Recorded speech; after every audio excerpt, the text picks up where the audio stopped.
Hey guys, Kev here, and I want to do one last video about the Growler V2 drop. This is coming up Thursday, September 7th at noon Eastern at whitemountainknives.com. You can use the code LeftyEDC for 10% off and free shipping in the US.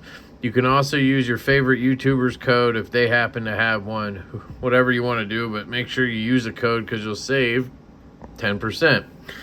These are the three versions that are going to be available. I do have the carbon fiber one now. I have a production one. I didn't have one in the last video, so I wanted to kind of do a follow-up here, show you this one. This is probably my favorite one out of the bunch. I was pretty smitten with this aluminum one at first, but my true nature took over. And there is one reason I prefer the carbon fiber over the aluminum. We'll talk about that. You can see I have two of them set up for lefty. This one's still set up for righty. So there is obviously a reversible clip on this guy. And quick rundown on the knife and the pricing. I'll kind of put them in order here. So this is going to be a Kubey Knives OEM project. So obviously it's the Divo Knives Growler V2. But we used Kubey as the OEM on this.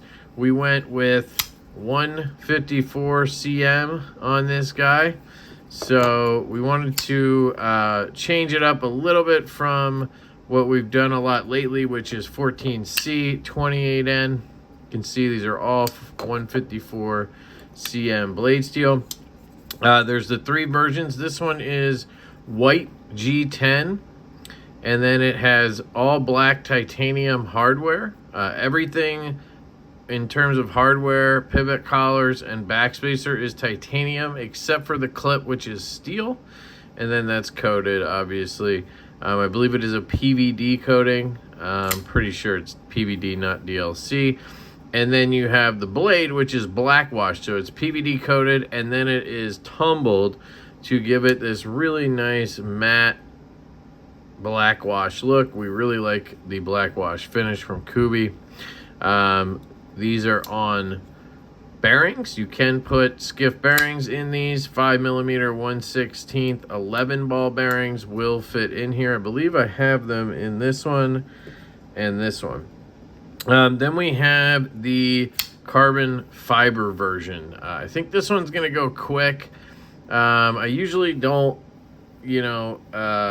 think too much about if anything's gonna sell out or anything like that. I'm just happy if you guys order them and we sell a good chunk and people enjoy them. But I do think this version might go fast. We have 150 in this carbon fiber, 150 in this blue aluminum, and then 100 in the Stormtrooper version. And the reason we did this Stormtrooper version was we figured it's always good to have one blacked out version. Some people just prefer a blacked out blade, depending on where they live or just in general aesthetically. And then you can dye this any color you want. So if you wanted like a Halloween knife, you could dye this orange. If you wanted a red and black knife, you could dye this red. If you like blue, blue. If you like whatever color you like, you can dye it, which we thought would be a good option to have. Or you can just leave it as a Stormtrooper version, right? The white does hold up pretty well, actually. I have not cleaned this one once. The camera does make it look a little darker in some areas than it really is. But I would say this white G10 holds up fairly well. We've also had prototypes for a while in the white G10, and they held up well. Also, you can use just like Dawn soap or a magic eraser to clean these up. But anyway, this is Weave carbon fiber, which is becoming my favorite carbon fiber. It's just so consistent and it's beautiful with contouring. Anytime you contour, it just looks stunning. And then we have blue titanium collars and backspacer, and then satin titanium hardware all around, and again, satin steel clip. And then obviously the liners are steel, and that is also satin. This one's black. And then the 154 cm on this one has a two-tone finish satin. So it has a horizontal satin up on the flats up here. So what we would call, I guess, a hand satin. And then down here you have a vertical satin. Now, we were gonna call this belt satin. I can't remember if the box says belt satin or not, but we're listing it as satin. It's a two-way satin, and it was Kubi's really first attempt at doing a belt satin, like a traditional one that we all kind of know and love. And they did a good job. I mean, for the price point on these, I think it's fantastic. But we're still working with them to perfect that and get a real belt satin. This is really a machine satin and then a horizontal satin on the flat. So it looks great, but it's not necessarily a traditional two-way belt satin, if that makes sense. But really love this version right here. It just, I don't know, something about it just does it for me. I love the satin finish, so the jimping's nice and crisp. You can front flip it pretty easily off of that. I mean, I'm not the best front flipper, and you can see I can get it. The black wash one actually does have good jimping as well. They all do, really. You can see I can get that flicked off as well. Detents all around are on, I would say, the strong side. That's something we really try to emphasize in production with every knife. You know, they're not all going to be the same, but I've handled like 13 of these, and they've all been in the sweet spot. So I'm hoping that that stretches across, you know, the 400-piece run. This one has a sand wash finish, which is more like a bead blast, but you can still get that crisp jimping and front flip it up. So it works on all of them. This one is dark blue aluminum. So this is our first attempt doing aluminum, and it's our first time doing it with Kubi as well, obviously. And it's a learning experience, you know. They are learning as well because I don't believe they've used much aluminum. And I did notice after getting the production samples in that it does mark up real easy. I've noticed on the edges it wears a lot. Now on this side, you'll see I jacked this thing up. So a lot of this is my fault, really. I put it in my pocket with my keys. When I went into like Home Depot or something, I had my keys and I was just rushing and I tossed them in the same pocket and they were just, you know, rubbing all up on this thing. But it does go to show you that this blue aluminum does mark up more than the other two options. So if you're looking for something that's going to be really resistant to wear and tear, I think the carbon fiber is the one to go for because I think aesthetically it has that really nice look to it, but you can't really jack this up with your keys. I mean, it might, I don't know, it might, but I don't think it would leave much of a mark. It's also lightweight. I don't know, you know, and then you obviously have the black wash, which is good, I guess, for wear and tear as well. I haven't had much of an issue with black wash wearing on me, and it's G10, you know, it's not going to be hard to mess up either, but it might dirty a little bit if you keep it white. So this is kind of the one I would say for resistance to wear would be a good option. Now the blade finish on this is a sand wash, so they basically do a sand wash and then or a sand blast, and then they lightly tumble it. So we call it a sand wash. It's kind of a bead blast, same thing. I do want to note I normally don't love bead blasts because I worry about them rusting. But this 154cm has been fantastic. I've had this one the longest out of these.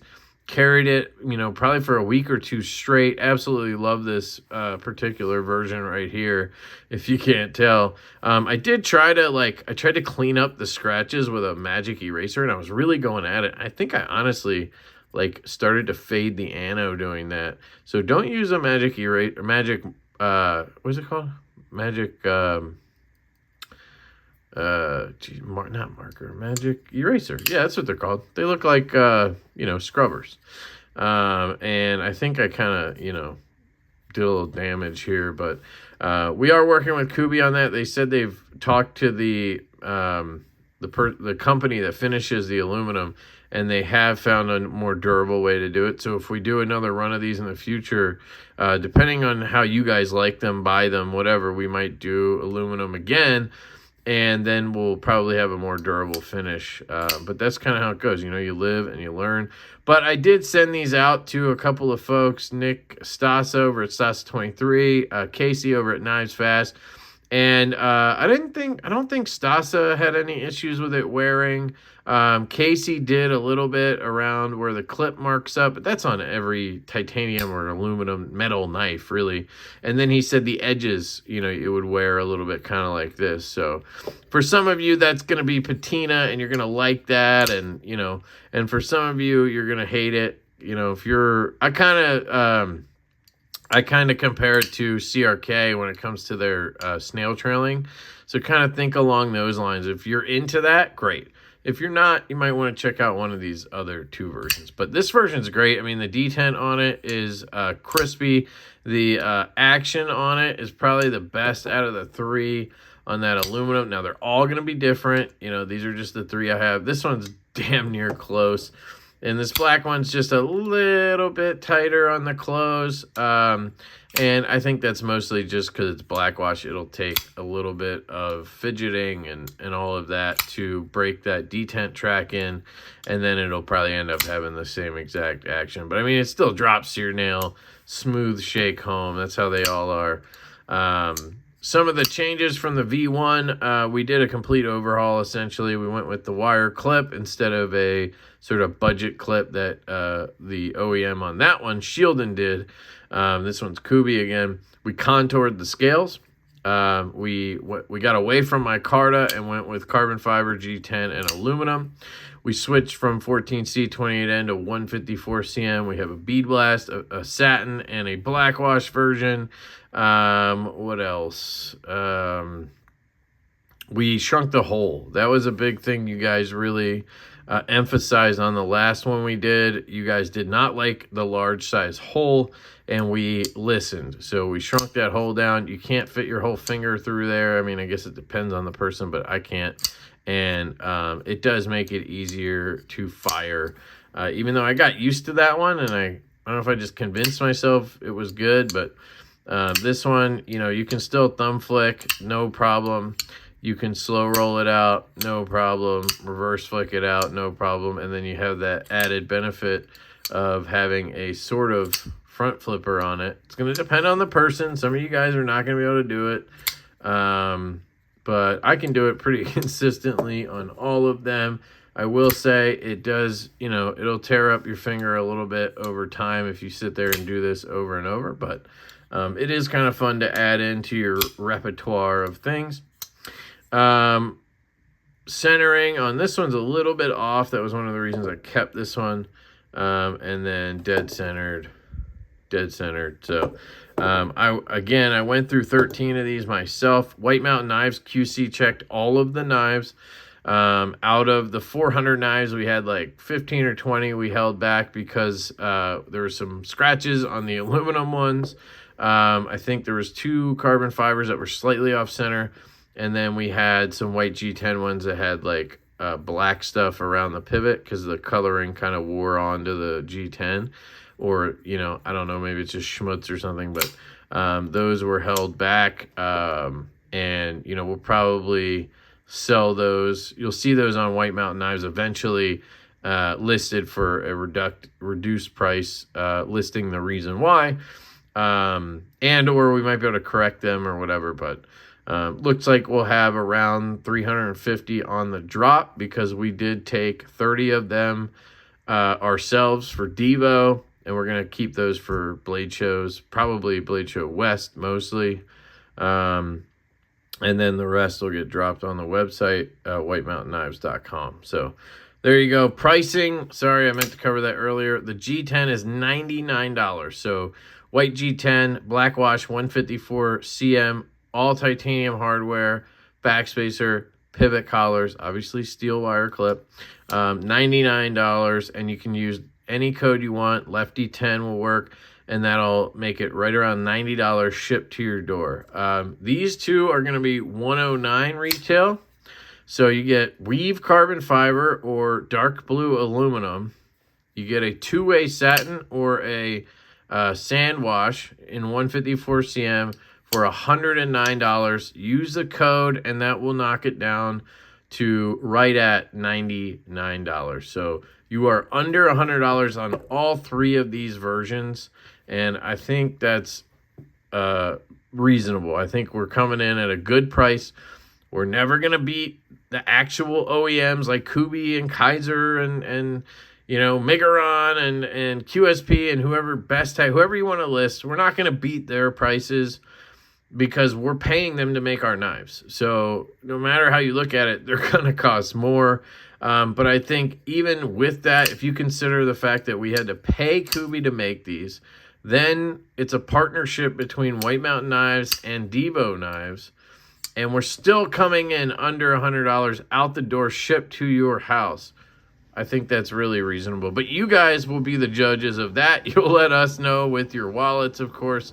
But let me know down in the comments if you're going to pick one of these up, which one you're going to pick up. Do you like snail trails? Do you like marking your knife up a little bit and showing that wear? I think there's a really cool side of that in the community to talk about your knives and you know, how you dinged them up and the wear and tear, to really show that you use and carry your stuff. But then there's people who don't want that. They want to keep everything pristine and fresh, and I'm more in that side of things.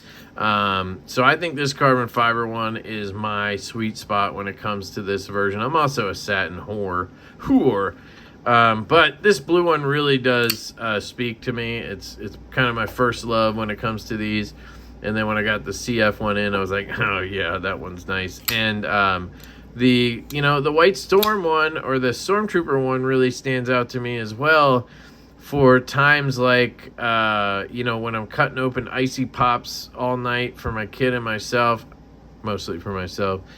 Check out DBs. They're like fruit icy pops, so they're kind of like healthy. They're not just like sugar water. Crushing those lately.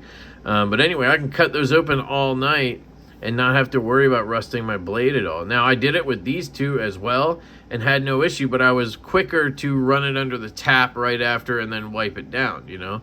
Where this one, I could go through a few sessions and then just rinse it off at the end. So, having a black wash blade, having a blacked out knife is to your benefit in a lot of cases. Also, I think there's going to be people who want to buy like two and then do swaps, right? If you put like the black blade on the aluminum handle or the black blade on the carbon fiber, and then you're going to have the people who want to mod them, and that's the main reason we did this version for you guys that want to dye your knives and make them look cool, purple, orange, red, black, whatever you want to do, right? There will be hardware kits available as well. I, again, can't remember exactly off the top of my head, but I believe we have blue, black, satin, stonewash, and maybe purple and bronze. Might have just been bronze, no purple, I can't remember. But they'll be listed on White Mountain Knives the same time. I think we're going to list those for like $30, something like that. Again, you can use discount codes, so I think that's a reasonable price again for a full hardware kit. That's going to include a backspacer and pivot collars as well. So let me know what you guys think. I really love you guys. Feedback really helps us. I really hope that you guys can see that we listen to you. Whenever we drop a knife, everything you guys say and give us in terms of feedback, we try to listen. We also made this hole a little bit bigger for those folks who wanted to get a lanyard through there easier. I know some of you guys hated the lanyard hole, but I just like the way it contrasts with the deployment hole. Also, if you compare this to the V1, you'll notice some differences. Like overall, it is I think it's ever so slightly shorter. And then I think the shape, like the little bit of an angle to the blade, is less drastic or more drastic on the other one. So it's pretty cool to compare them. But yeah, I really think this is a huge improvement. We jimped it all the way up the spine, so you can grip that anywhere you want. It just melts into your hand with the contouring. It's a lot smoother and softer on all the edges. Yeah, just really stoked on this. So I hope you guys show up for it on Thursday, 9/7 at noon Eastern. Link down below. I will shut up now. I love you guys. Hope you have a fantastic day, and I will catch you later.